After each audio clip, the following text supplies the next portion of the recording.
Katy made her way along the back lane with its neat progression of mews houses. It was not a street that she was particularly familiar with, being tucked away at the edge of Edinburgh's Georgian New Town, at a point where the city sloped away to the Firth of Forth below.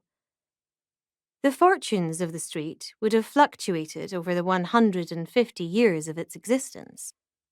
After providing cheap accommodation for domestic servants attached to larger establishments, the houses had been converted into private flats, and then into premises for architects, studios for commercial artists, offices for accountants.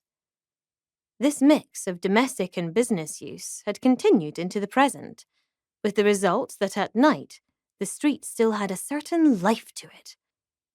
And here and there in the neighbourhood there were bars and restaurants, a delicatessen, shops selling stationery and office supplies, and, at number 24 Mouse Lane, up a rickety stair, entered through a shared front door, the Perfect Passion Company, its name announced in discreet black lettering on a brass plate.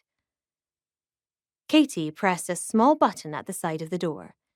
A bell sounded inside, and then she heard a voice call out, "One moment!"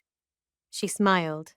The voice was familiar, a slightly high-pitched voice, the vowels drawn out in the way which genteel Edinburgh once spoke.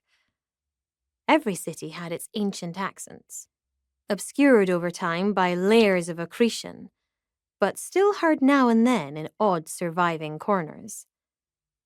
Ness stood before her at the door, her arms outstretched, her lips parted in a broad smile.